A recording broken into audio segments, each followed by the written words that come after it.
to Words of Advent, 4 meditations to guide your seasonal journey.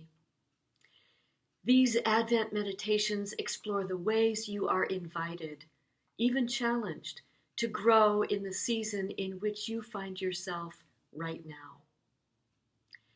Our 4 words of Advent are promises, invitations, exaltation, and visitations. I offer you this photo taken by my friend Russell Taylor. He hikes often in the native forests of the northern Oregon Cascades. Here he captures the damp, chill stillness of an early December day in the high country.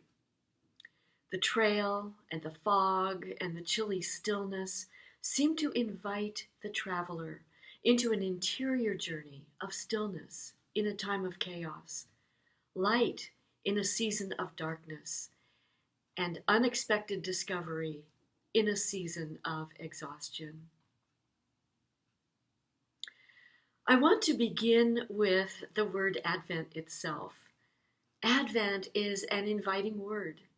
It has a Latin root meaning to advance, to come. So there's something forward-looking, anticipatory, a sense of expectant hope. Advent carries an urgency when things seem most bleak, most worrisome, most bereft of possibility. In other words, Advent defies the logic of evidence embedded in the present narrative. In Genesis chapter 1, the land of the right side up came to be, and humankind was part of it. Our assignment was to tend and care for and prosper it all. That would not be our world today.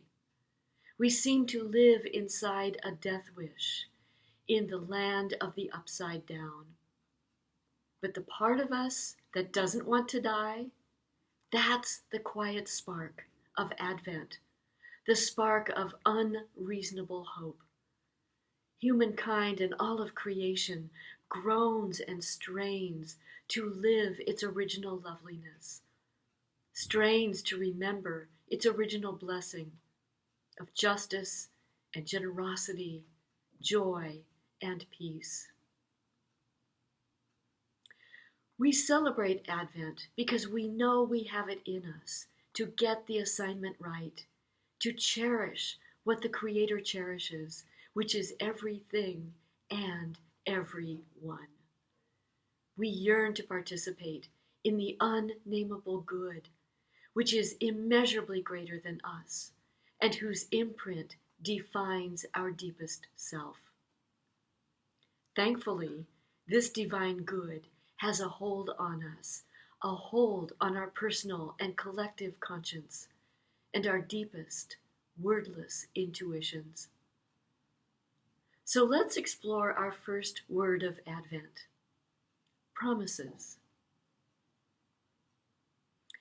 With the Latin root, promise means to send as on a mission. A promise is the pledge of a precious gift, of presence or support or faithfulness, perhaps, to another. Our sacred texts are full of promises. Through the prophets of old, God makes many promises, and they all point toward restoration and a new covenant that will restore right relationship. Through Jeremiah, the Lord God announces, "The days are coming when I will fulfill the promises I made to the house of Israel and Judah. In those days, at that time, I will raise up for David a just shoot." Something very specific is pledged here.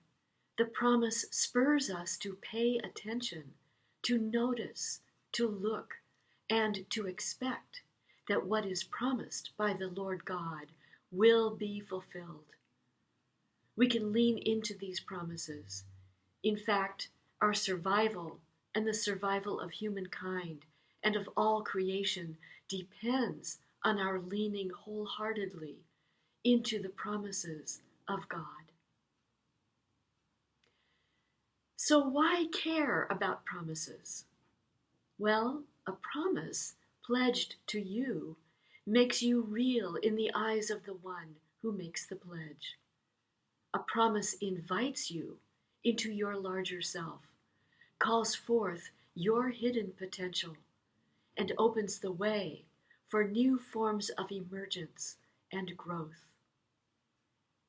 Promises made, whether your promises to another or promises made to you, hold the power to change you. Promises fulfilled transform you in some way, transform your self-perception, your interior attitude, and the ways you show up in the world and express your agency for the good. The thing about promises is this: God can't come and personally fulfill promises. That's why God sends the likes of you and me to stand and to act in God's place, in justice, compassion, imagination, and love. So here's your Advent practice. Ask yourself, what promises, what deeply expressed pledges am I fulfilling right now? Is it remaining steadfast in caring for an aging or seriously ill loved one? Remaining present to one who irks me? Applying my talent and skills to address gaps, injustices, or needs in my community? Do I show up as promised, even when it's inconvenient or even costly to me? For bonus points, ask yourself, what promises have I made and backed away from under cover of perfectly reasonable excuses? Did I overpromise? Did I simply push back from this opportunity to be stretched and to grow into my larger self? What unfinished work waits to be done here? If you have downloaded your Advent Booster Pack, which includes your Advent Journal plus an office hour with me, please schedule your office hours soon.